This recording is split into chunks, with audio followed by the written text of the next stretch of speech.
বাংলাদেশে এমন কোনো শক্তি নাই যে রাম মন্দির প্রতিষ্ঠা ঠেকায়। তোরা ঠিক করার কে? রাম মন্দির দেখা গেল কি দেখা গেল না? তোরা যদি রাম মন্দিরকে ভয় পাস, তোরা প্রয়োজনে পলাশ বাইতে যাস না, তোরা প্রয়োজন বোধে গাইবান্ধা থেকে অন্য জেলায় চলে যা। যে বাংলাদেশে দেখাতে হবে যেন হিন্দুরা ধ্বংস হয়ে গেল। বাংলাদেশে হিন্দুদেরকে ওপেন গণহত্যা চলতেছে, নাউজুবিল্লাহ, ডাহা মিথ্যা কথা। কিন্তু এটা তারা দেখাতে সক্ষম হচ্ছে। ভারতের মিডিয়া ওপেন করলে, এমনকি আমেরিকার প্রেসিডেন্ট ডোনাল্ড ট্রাম্প পর্যন্ত মনে করতেছে যে এখানে হিন্দুদের কোনো অবস্থা নাই, কোনো থাকার জায়গা নাই, দেখার কেউ নাই। এটি হচ্ছে ইহুদিদের থেকে কপি। তো ইহুদিরা হিটলারের হত্যাকে বিক্রি করে ইসরায়েল তৈরি করে নিয়েছে ফিলিস্তিনের মধ্যে। ইসকনের টার্গেট কি? ইসকন চায় বাংলাদেশের হিন্দুদেরকে নির্যাতিত দেখিয়ে এই বাংলাদেশকে অখণ্ড ভারতের অন্তর্ভুক্ত করতে, যেন হিন্দুদের নিরাপত্তা দেওয়ার জন্য বাংলাদেশকে অখণ্ড ভারতের অন্তর্ভুক্ত করা হয়। এটা আপনার কাছে খুব দিবা স্বপ্ন মনে হলেও এটি যে কোনো মুহূর্তে হয়ে যেতে পারে। অস্বাভাবিক কিছু নয়, যে কোনো মুহূর্তে হয়ে যেতে পারে।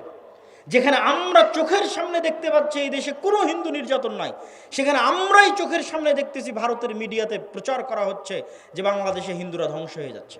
ভারত সরকার বিবৃতি দিচ্ছে তাকে কেন গ্রেফতার করা হলো, কিন্তু ভারত সরকার এটা বিবৃতি দিতে পারলো না যে একজন আইনজীবীকে কেন হত্যা করা হলো। আপনি কল্পনা করেন, আজকে যদি ভারতের মাটিতে মুসলমানেরা দিল্লির হাইকোর্টে কোনো হিন্দু রাষ্ট্রপক্ষের আইনজীবীকে হত্যা করতো, আজকে ভারতে কি হতো? আজকে যদি ভারতে মুসলমানেরা দিল্লির হাইকোর্টের কোনো রাষ্ট্রপক্ষের আইনজীবীকে হত্যা করতো, আজকে ভারতে কি হতো? বাংলাদেশ থেকে পর্যন্ত বাংলাদেশের সরকার নিন্দা প্রতিবাদ বিবৃতি দিত। আর অন্যান্য মুসলমানদের সংগঠন তো আছে, তারা তো বিবৃতি দেওয়ার জন্য আরো এক ধাপ রেডি আছে যে হ্যাঁ আমরা নিন্দা বিবৃতি দিব। কিন্তু আজ বাংলাদেশের রাষ্ট্রপক্ষের আইনজীবী হত্যা করা হলো, কিন্তু মুসলমানের লাশ কত সস্তা, কত সহজ আপনার চোখের সামনে ঘটতেছে, আমার চোখের সামনে ঘটতেছে যে মুসলমানের লাশ কত সস্তা, কত সহজ, যে একজন মানুষ মারা গেল, অন্যায়ভাবে হত্যা করা হলো, সেটি নিয়ে কোনো বিবৃতি নাই। কিন্তু কেন একজনকে গ্রেফতার করা হলো সেটি নিয়ে বিবৃতি আছে। এই জন্য আপনাকে বুঝতে হবে যে আপনি যদি দিনের উপর কট্টর না হন, বাঁচার রাস্তা নাই, বাংলাদেশের স্বাধীনতার রাস্তা নাই যদি বাংলাদেশ দিনের উপর কট্টর না হয়। সম্মানিত উপস্থিতি, তাহলে এই যে বর্তমান যে ষড়যন্ত্র চলতেছে বাংলাদেশকে নিয়ে, এটি স্থায়ী ষড়যন্ত্র। এইটির থেকে বাংলাদেশের মুসলমানেরা কিভাবে বের হবে, আপনারা আপনাদের সন্তানেরা কিভাবে বের হবে? আপনি যদি লক্ষ্য উদ্দেশ্য রাখেন ছোট, তাহলে আজীবন ডিফেন্স করতে হবে, ডিফেন্স করতে করতেই দিন শেষ হয়ে যাবে। আর যদি লক্ষ্য উদ্দেশ্য রাখেন বড়, তাহলে আপনার চিন্তা চেতনা হবে বড়। আল্লাহর নবী মক্কা থেকে হিজরত করে, এই অংশটুকু না শুনে কেউ উঠে যাবেন না, এটি বলে বক্তব্য শেষ করে দেব।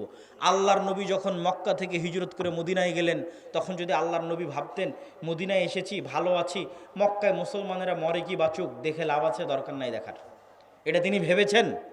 তিনি ভাবেননি। তিনি মদিনায় আসার পর তিনি ছিলেন ভিশনারি লিডার। তিনি মদিনায় আসার পর তার লক্ষ্য ছিল কিভাবে তিনি মক্কা বিজয় করবেন। মক্কায় থেকে যাওয়া মুসলমানদের জীবনের নিরাপত্তা তিনি কিভাবে দিবেন। 1947-এ যখন ভারত ভাগ হয়, পূর্ব পাকিস্তান এবং পশ্চিম পাকিস্তান তৈরি হয়, 1947-এ 190 বছরের ব্রিটিশ বিরোধী জিহাদের ফলে তখন অসংখ্য মুসলমান ভারত থেকে হিজরত করে পাকিস্তানে আশ্রয় নেয়। আপনাদের রংপুরের সৈয়দপুরের বিহারিরা মুহাজির, বিহার থেকে হিজরত করে বাংলাদেশে এসেছে মুসলমানদের একটা আলাদা ভূখণ্ড মনে করে। আর এই মুহাজিরদের সংখ্যা সবচেয়ে বেশি ছিল পশ্চিম পাকিস্তানে। পাঞ্জাব থেকে, উত্তরপ্রদেশ থেকে, দিল্লি থেকে লক্ষ লক্ষ মুসলমান হিজরত করেছে। তো হিজরত করার পর আপনারা পাকিস্তান স্বাধীন দেশ পেয়েছেন, বাংলাদেশ স্বাধীন দেশ পেয়েছেন, আর কয়েক কোটি মুসলমান ভারতে থেকে গেছে। আপনি যদি মনে করেন যে আমার বাংলাদেশে আমি স্বাধীন আছি, এটি আমার জন্য যথেষ্ট, পাকিস্তানের মুসলমানেরা যদি মনে করে আমি পাকিস্তানে স্বাধীন আছি, এটি আমার জন্য যথেষ্ট, তাহলে এর চেয়ে বড় মুনাফিকি পৃথিবীতে আর হবে না। আপনারা যে আপনাদের ভাইদেরকে ভারতে ছেড়ে এসেছেন, তাদেরকে মুক্ত করতে হবে না? ভারত যে বলতেছে বাংলাদেশের সংখ্যালঘু নির্যাতন হচ্ছে, আসলে সংখ্যালঘু নির্যাতন কোথায় হচ্ছে? ভারতে হচ্ছে। ভারতে মুসলমানদের উপর সংখ্যালঘু নির্যাতন হচ্ছে। মসজিদের মধ্যে 4 জন মুসলমানকে গুলি করে হত্যা করা হয়েছে। অসংখ্য মসজিদকে দাবি করা হচ্ছে এখানে আগে মন্দির ছিল, আর সেই মসজিদকে জোরপূর্বক দখল করা হচ্ছে। তাহলে আপনার চিন্তা পাল্টিয়ে দিতে হবে, আপনাদের সন্তানদের চিন্তা নিয়ত পাল্টিয়ে দিতে হবে। নিয়ত পরিবর্তন হবে, ভিশনারি লিডার হবে, নেতৃত্ব দেওয়া শিখবে।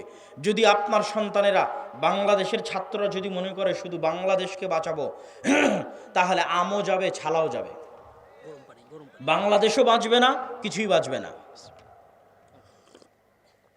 আর যদি বাংলাদেশের মানুষেরা মনে করে যে বাংলাদেশ তো বাঁচাবো বাঁচাবো, ভারতে অত্যাচারিত মাজলুম মুসলমানদেরকেও বাঁচাবো ইনশাআল্লাহ, তাহলে আপনি ভিশনারি লিডার হয়ে গেলেন, আপনি নেতা হয়ে গেলেন।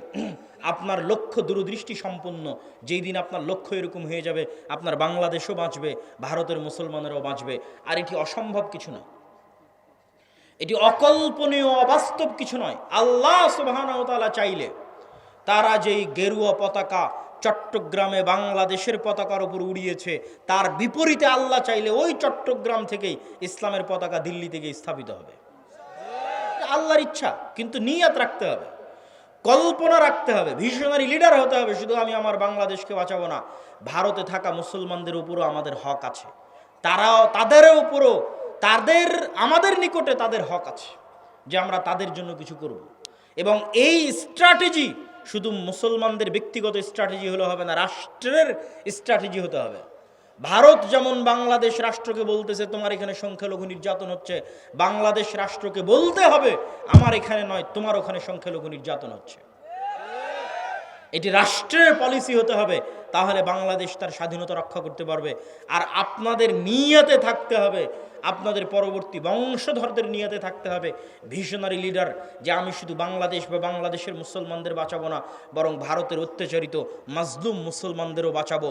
তাহলে আল্লাহ সুবহানাহু ওয়া তাআলা চাইলে এই ইচ্ছা, এই আশা একদিন সফল হবে।